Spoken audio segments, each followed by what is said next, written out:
Good morning student. हम पढ़ रहे हैं लेसन थर्ड आनुवंशिकी के बारे में। हमने कल के वीडियो में पढ़ा था इसके अंतर्गत एक संकर संकरण प्रयोग। आज के वीडियो में हम पढ़ेंगे इसके अंदर मेंडल का द्विसंकर संकरण प्रयोग। इन दोनों के आधार पर मेंडल को, इन दोनों प्रयोग की सफलता के आधार पर मेंडल को आनुवंशिकता का जनक भी कहते हैं।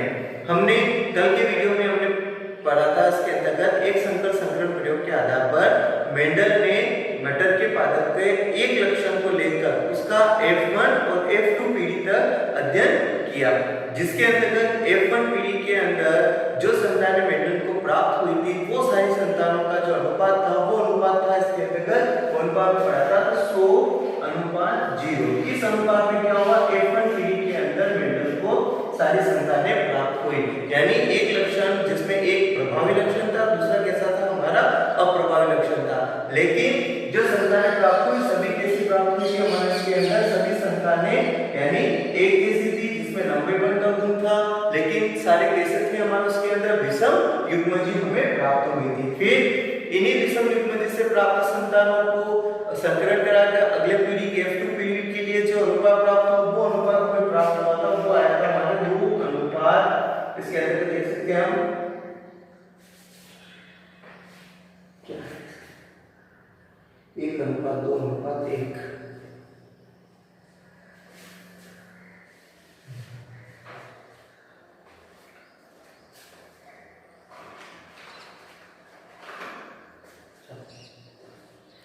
Good morning student. हम पढ़ रहे हैं लेसन थर्ड आनुवंशिकी। कल के वीडियो में हमने पढ़ा था मेंडल द्वारा किए गए प्रयोग में अंतर्गत एक संकर संकरण प्रयोग। हमने कल के वीडियो में देखा था उसके अंदर कि एक संकर संकरण प्रयोग में मेंडल ने मटर के पादप के एक लक्षण का अर्थात यानी केवल पादप की लंबाई का जो एक लक्षण है उस लक्षण को लेकर मेंडल ने F1 और F2 पीढ़ी तक क्या किया, अध्ययन किया इसके अंतर्गत। तो F1 पीढ़ी जो पहला प्रयोग मेंडल ने किया था, F1 पीढ़ी के अंतर्गत तो मेंडल ने जो प्रारंभिक अवस्था में जो युग्मक लिए थे वो सभी कैसे थे हमारे उसके अंदर जो लक्षण था, एक लक्षण तो था हमारा प्रभावी और दूसरा लक्षण कैसा था हमारा अप्रभावी, परंतु दोनों युग्मक कैसे थे हमारे सम युग्मजी, ठीक है। लेकिन जैसे ही F1 पीढ़ी के अंदर जो संतानें प्राप्त हुई थी वो सारी संतानें हमें संतानों का अनुपात था केवल एक लक्षण प्राप्त हुआ, उसका अनुपात जो था वो था हमारा 100:0। अर्थात सारी संतानें कैसी प्राप्त हुई, हमें एक जैसी संतानें प्राप्त हुई F1 पीढ़ी के अंतर्गत। और जितने भी संतान थे सभी कैसे थे हमारे विषम युग्मजी। इन्हीं संतानों को आगे संकरण कराकर असूत्री विभाजन द्वारा F2 पीढ़ी प्राप्त की गई और F2 पीढ़ी के अंतर्गत जो संतानें प्राप्त हुई थी उन संतानों का अनुपात हमारा 1:2:1। ये हमें प्राप्त हुआ F2 पीढ़ी के अंतर्गत, यानी एक तो हमारा इसके अंदर लंबेपन का पादप था लेकिन कैसा था हमारा समयुग्मजी। दो पादप कैसे थे हमारे, लंबे थे परंतु दोनों कैसे थे हमारे विषम युग्मजी। और एक पादप हमें प्राप्त हुआ इसके अंदर मोना पादप, दोनों कोना पादप, लेकिन कैसा था हमारा इसके अंतर्गत सम युग्मजी प्राप्त हुआ। अर्थात जो हमने पादप लिए थे स्टार्टिंग में वो पृथक होकर F2 पीढ़ी के अंदर पुनः क्या हो जाते हैं इसके अंतर्गत प्रकट, उनके जो लक्षण है वो लक्षण पुनः F2 पीढ़ी के अंतर्गत प्रकट हो जाते हैं। इसके आधार पर मेंडल ने दो नियम बनाए, एक तो प्रभाविता का नियम और दूसरा नियम बनाया था इसके अंदर पृथक्करण का नियम। आज हम इसी टॉपिक के अंतर्गत पढ़ेंगे, वो पढ़ेंगे हम द्विसंकर संकरण प्रयोग जो मेंडल ने कल किया था उसी टाइप का है, परंतु उसमें और इस प्रयोग में अंतर इतना सही है कि वहां पर मेंडल ने केवल एक लक्षण को लिया था, इस प्रयोग में मेंडल ने दो लक्षणों को लिया। दो लक्षण कौन कौन से इसके अंतर्गत, एक तो है आपके बीज की आकृति, यानी बीज अलग अलग आकृति के उन्होंने बीज लिया, दूसरा इन्होंने लक्षण लिया वो लिया था इसके अंदर बीज का रंग। यानी दो लक्षणों को लेकर मेंडल ने F1 और F2 पीढ़ी तक क्या किया, अध्ययन किया। तो इस प्रयोग को क्योंकि दो लक्षण लिए इसलिए इस प्रयोग को हम कहते हैं इसके अंतर्गत द्विसंकर संकरण प्रयोग। अब इसके अंदर सबसे पहला जो लक्षण लिया वो लिया था बीज की आकृति। अब बीज की आकृति दो प्रकार से इन्होंने लिया, एक तो लिया था इसके अंदर गोलाकार और दूसरा बीज कैसा लिया इन्होंने झुर्रीदार। जो मटर के पादप का बीज होता है एक होता है बिल्कुल पूर्णतः गोल और दूसरा होता है उसके ऊपर हल्की हल्की गोलाकार बीज को इन्होंने कैपिटल y के द्वारा दर्शाया और झुर्रीदार बीज को इन्होंने स्मॉल y के द्वारा दर्शाया। दोनों में हमने पहले ही पढ़ा था इसके अंदर युग्म विकल्प जिसमें एक ही जीव को क्या करता है नियंत्रित करने वाले दो कारक कैसे होते हैं आपके, उसके अंदर एक प्रभावी होगा दूसरा कैसा होगा हमारा अप्रभावी होगा। तो यानी इसके एक लक्षण एक ही है लेकिन लक्षण के दो कारक हैं, एक प्रभावी था और दूसरा कैसा था इसके अंदर अप्रभावी था। यानी गोलाकार लक्षण प्रभावी और झुर्रीदार लक्षण कैसा था हमारे इसके अंदर अप्रभावी। और दोनों कैसे हैं आपके समयुग्मजीव, अर्थात दोनों युग्म विकल्प को नियंत्रित करने वाले जीन कैसे हैं इसके अंदर समान है। जो हमने पहले शब्दावली के अंतर्गत पढ़ा था, दोनों इसमें युग्म विकल्प जो होते हैं वो नियंत्रित करने वाले कारक कैसे हैं इसके अंदर समान कारक है, दोनों समयुग्मजीव। दूसरा लक्षण लिया वो लिया बीज का रंग, जिसके अंदर एक बीज का रंग कैसा था पीला, दूसरे बीज का रंग कैसा था आपके हरा। दोनों को अलग-अलग रूप में लिया, एक को कैपिटल आर के द्वारा दूसरे को स्मॉल आर के द्वारा दर्शाया। इसमें भी आपका युग्म विकल्प के अंतर्गत एक प्रभावी लक्षण है और दूसरा कैसा होगा अप्रभावी। पीला रंग इसके अंदर कैसा है आपके प्रभावी और हरा रंग कैसा है इसके अंदर अप्रभावी। दोनों ही कैसे हैं आपके समयुग्मजीव। इस आधार पर मेंडल ने द्विसंकर संकरण प्रयोग किया। आइए मेंडल के द्वारा किए गए प्रयोग द्विसंकर संकरण प्रयोग को समझते हैं। तो मेंडल ने द्विसंकर संकरण प्रयोग दो लक्षणों को लेकर एक साथ प्रयोग किए। सर्वप्रथम इन्होंने पहली पीढ़ी F1 पीढ़ी प्राप्त की। इन्होंने दो लक्षण लिए, पहला लक्षण है इसके अंदर गोलाकार पीला, ठीक है, जिसको हम कैपिटल Y और आपके कैपिटल R द्वारा दर्शाते हैं। क्योंकि दोनों लक्षणों के बारे में पढ़ा है। गोलाकार का अर्थ क्या होगा y और पीले रंग का अर्थ होगा आपके R। इसी प्रकार दूसरा लक्षण है इसके अंदर झुर्रीदार हरा, झुर्रीदार को स्मॉल y और हरे को हम आपके स्मॉल r के द्वारा इसके अंदर दर्शाएंगे। तो यानी मेंडल ने F2 पीढ़ी का जो आपका द्विसंकर संकरण प्रयोग किया वो आपके प्रयोग जो है वो दो लक्षणों के ऊपर आधारित है। जैसे इन दोनों आपके दोनों लक्षणों को लेकर अणुसूत्री विभाजन के फलस्वरूप इसके चार युग्म बनते हैं। पहला युग्म बनता है इसके अंदर कैपिटल Y और कैपिटल R, दूसरा भी होगा इसमें कैपिटल Y और कैपिटल R, और इस प्रकार स्मॉल y और स्मॉल r, स्मॉल y और स्मॉल r, इस प्रकार चार युग्म बनते हैं। चार युग्मों के संयोजन से जो F1 पीढ़ी में जो संतानें प्राप्त होती है वो सारी संतानें हमें जो आपस में प्राप्त होती है वो सारी संतानें कैसे प्राप्त होती है हमें एक जैसी समान संतानें, जो हमने एक संकर संकरण प्रयोग के अंतर्गत भी अध्ययन किया। एक संकर संकरण प्रयोग में भी यही हुआ था। इसके अंतर्गत F1 पीढ़ी के अंदर जितनी भी संतानें प्राप्त हुई थी वो सारी संतानें कैसे प्राप्त हुई थी हमें एक जैसी समान संतानें प्राप्त हुई। ठीक इसी प्रकार जब मेंडल ने दो लक्षणों को लेकर द्विसंकर संकरण प्रयोग किए, द्विसंकर संकरण प्रयोग में भी जितनी चार संतानें प्राप्त हुई वो चारों संतानें कैसे प्राप्त हुई एक जैसी प्राप्त हुई। अर्थात जिसमें जो प्रभावी लक्षण था वही प्रभावी लक्षण इसके अंतर्गत प्रकट होता है। प्रभावी लक्षण इसमें चारों संतानें कैसी थी गोलाकार पीले, यानी आकार कैसा था गोलाकार, रंग कैसा था इनका पीला। तो चारों संतानें हमारे गोलाकार पीले और गोलाकार पीले के रूप में प्राप्त हुई। तीनों चारों संतानों का अनुपात निकाले तो अनुपात में 25-25% अनुपात में क्या होती है चारों संतानें प्राप्त होती है। चारों संतानें कैसी थी हमारे विषम युग्मजीव। दोनों युग्म विकल्प कैसे हैं इसके अंदर आपके अलग अलग प्रकार के युग्म विकल्प इसके अंतर्गत आ जाते हैं। यानी हमने जब समयुग्मजीव वाले पादप में समयुग्मजीव वाले पादप का संकरण कराकर जो हमारे चार संतानें प्राप्त हुई, लेकिन F1 पीढ़ी के अंदर चारों संतानें हमें एक जैसी प्राप्त होती है। चारों हमारे अशुद्ध कारक है, इसके अंदर दोनों गुण होंगे, प्रभावी और अप्रभावी दोनों गुण होंगे। ठीक है, इसके साथ साथ चारों संतानें कैसे प्राप्त होती है हमें विषम युग्मजीव। अगर इसका हम अनुपात निकालें इसका अनुपात भी हमें कैसा प्राप्त होता है 100:0, यानी चारों संतानें कैसी प्राप्त होती है हमें समान संतानें प्राप्त होती है।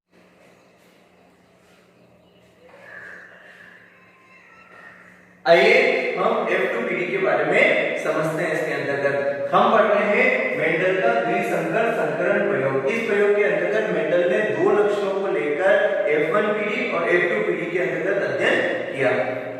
मेंडल ने दो लक्षण लिए इसके अंतर्गत। पहला लक्षण था इसके अंदर एक तो बीज का आकार, दूसरा लिया इन्होंने बीज का रंग। बीज के आकार में गोलाकार और झुर्रीदार और बीज का रंग लिया इन्होंने पीला और हरा। ठीक है, इन दोनों लक्षणों को लेकर बेकर मेंडल ने अपने प्रयोग को किया इसके अंतर्गत। अभी हमने जो प्रयोग पढ़ा था वो पढ़ा था F1 पीढ़ी के बारे में। F1 पीढ़ी के अंतर्गत हमने पढ़ी उसके अंदर जब दोनों लक्षणों के मध्य में संकरण कराने के पश्चात जो चारों संतानें प्राप्त हुई थी, वो चारों संतानें हमें कैसे प्राप्त हुई, इसके अंदर अशुद्ध और गोलाकार पीले रंग की क्या हो चारों संतानें प्राप्त हुई। अब हम उन्हीं संतानों का आगे F2 पीढ़ी के बारे में अध्ययन करेंगे। हमने जो F1 पीढ़ी में जो संतानें ली थी उसके अंतर्गत हमारे दोनों संतानों को एक जैसी संतानें प्राप्त हुई, तो दोनों संतानों को लेकर हम F2 पीढ़ी का अध्ययन करेंगे। दोनों संतानें हमारी कैसी है, इसके अंदर अशुद्ध गोलाकार पीले, यानी अशुद्ध गोलाकार पीले, इनको हम capital Y, small y, capital R, small r, इस पर capital Y, small y, capital R, small r के द्वारा दर्शाते हैं। हमने एक संकरण प्रयोग में F2 पीढ़ी का अध्ययन किया था। यहाँ पे F2 पीढ़ी हमारी थोड़ी बड़ी है, इसको हम चेकर बोर्ड के द्वारा क्या करेंगे, समझेंगे। इसमें भी वही है, हम जब दोनों संतानों के मध्य में संकरण कराकर असूत्री विभाजन के द्वारा हमें सर्वप्रथम 4 युग्मक प्राप्त होते हैं। इसके चारों युग्मक इसके चारों युग्मक, पहला युग्मक capital Y, small r, capital Y, small r, इसी प्रकार स्मॉल y, कैपिटल R और स्मॉल y और स्मॉल r, ये पहला युग्मक। दूसरा युग्मक इसके अंदर होगा हमारा वही कैपिटल R और कैपिटल Y, इसी प्रकार आपका कैपिटल Y और स्मॉल r, स्मॉल y और कैपिटल R और इसी प्रकार स्मॉल y और स्मॉल r। इस प्रकार में जो होता है असूत्री विभाजन की फलस्वरूप 4 संतानें हमें प्राप्त हुई। इन चारों संतानों के 4 युग्मक प्राप्त हुए। इन चारों युग्मों के संयोग से हमें अलग-अलग संतानें जो प्राप्त हो रही है उसके बारे में हम इसके अंतर्गत अध्ययन करेंगे। हम देखिए, आप सबसे पहले हमारे चारों युग्मक को हम लेते हैं। सर्वप्रथम हम पहले युग्मक है, इन दोनों पहले युग्मक के सहयोग से हमारा पहला सहयोग जो होता है, सहयोग के अंतर्गत होता है आपके इसका भी कैपिटल Y और इसका भी हमारे कैपिटल Y, इसका हमारे कैपिटल R और इसका भी हमारे कैपिटल Y। तो पहली संतान हमें जो प्राप्त हो रही है वो संतान प्राप्त हो रही है आपकी capital Y, capital Y, capital R और कैपिटल R, यानी पीला, पीले और गोलाकार। क्योंकि इसके अंदर जो कैपिटल Y है वो इसके अंदर क्या प्रभावी लक्षण क्या होंगे, प्रकट होंगे। तो ये दोनों लक्षण जो है हमारे इसके अंदर हमने पहले पूर्व में पढ़ा, इसके अंदर पढ़ा था इसके अंदर। तो ये जो लक्षण है ये तो है हमारे गोलेकार बीज के और ये दोनों लक्षण है हमारे रंग के। तो हमारी पहली संतान जो प्राप्त होगी वो किसी होगी, पीली और गोलाकार प्राप्त होगी। इसी प्रकार इसका फर्स्ट लक्षण और इसका सेकंड लक्षण। तो फर्स्ट में देखो इसमें कैपिटल Y और इसका भी कैपिटल Y, ये होगा कैपिटल Y और कैपिटल Y। इसी प्रकार कैपिटल R और स्मॉल r, तो कैपिटल R और स्मॉल r। यहाँ पे भी हमें जो पहली संतान प्राप्त हो रही है इसके अंदर प्रभावी लक्षण Y का इसके अंदर होगा गोलाकार, ठीक है, R का मतलब होगा पीला, पीला गोलाकार लक्षण हमारे इसके अंदर प्रकट होंगे। केवल वही लक्षण प्रकट होते हैं जो इसके अंदर प्रभावी लक्षण होते हैं।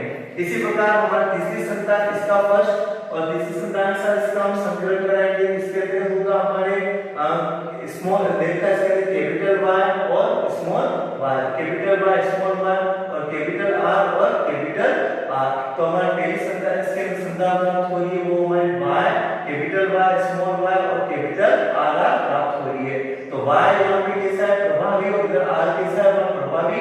तो ये दोनों हमारे होंगे पीला और गोलाकार, ये दोनों प्रभावी लक्षण इसके अंदर प्रकट होते हैं।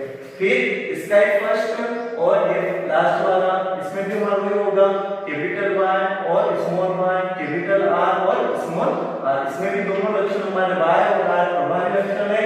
ये लक्षण प्रकट होंगे हमारे पीला और गोलाकार। ये हमारी पहली संतान इसके अंदर प्राप्त होती है। दूसरी संतान हम इसका सेकंड वाला जो भाग है वो और इसके फर्स्ट वाले भाग के साथ इसका हम सहयोग कराएंगे। इसके अंतर्गत होगा हमारा कैपिटल Y और capital Y, capital Y, capital R और स्मॉल r, तो कैपिटल R और स्मॉल r।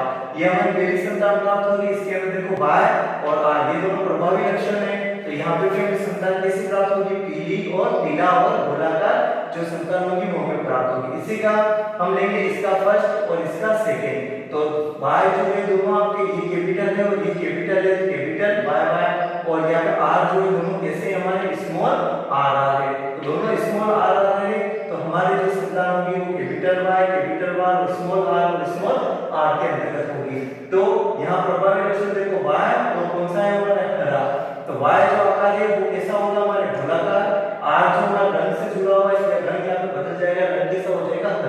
तो हमारी जो संतान प्राप्त होगी वो भी हरा गोलाकार आकृति की संतान प्राप्त होगी। फिर इसका फर्स्ट और इसका आपके थर्ड वाले, तो इसमें y को देखिए आप कैपिटल Y और स्मॉल y, तो कैपिटल Y और स्मॉल y।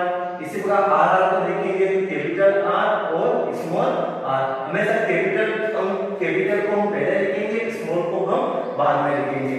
तो यहाँ पे हम देखो आप प्रभावी लक्षण इसमें भी y और r है, तो y और r प्रभावी लक्षण है, तो ये कैसा हो जाएगा हमारा पीला और गोलाकार।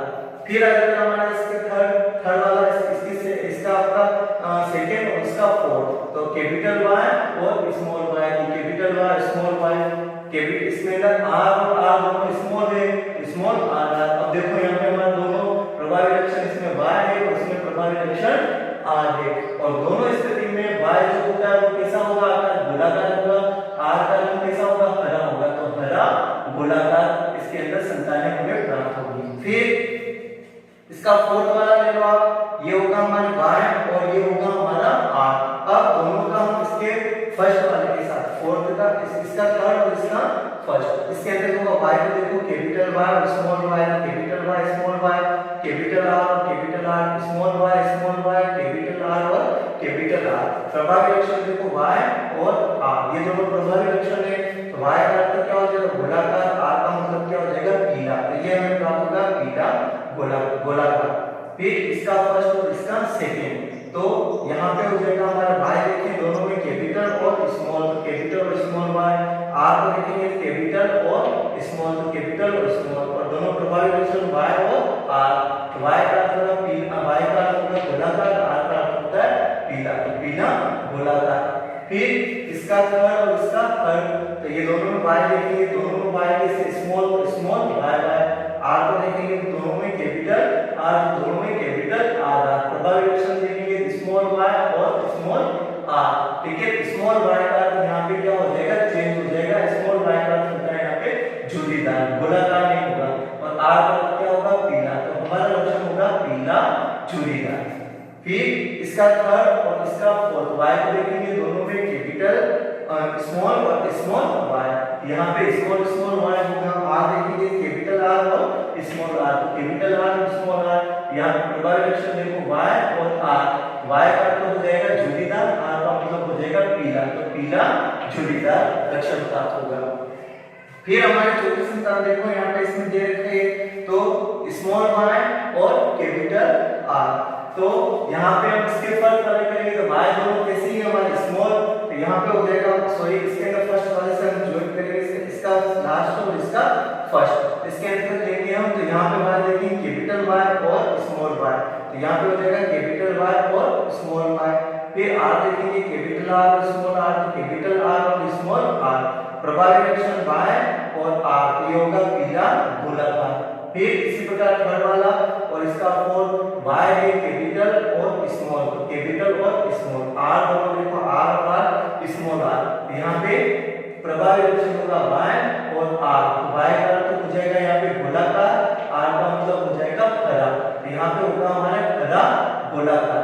फिर इसका फर्स्ट और इसका थर्ड, y को देखेंगे स्मॉल और स्मॉल, तो यहाँ पे स्मॉल y, r को देखोगे कैपिटल और स्मॉल, तो यहाँ पे होगा कैपिटल और स्मॉल। प्रभावी लक्षण y और r, तो y का अर्थ हो जाएगा यहाँ पे झुर्रीदार, r का अर्थ हो जाएगा पीला, तो पीला झुर्रीदार। इसी प्रकार हम लास्ट को देखेंगे, y को देखेंगे तो स्मॉल और स्मॉल y, तो यहाँ पे आ जाएगा स्मॉल y, r को देखो स्मॉल r और स्मॉल r, दोनों r भी कैसे हो जाएंगे हमारे स्मॉल।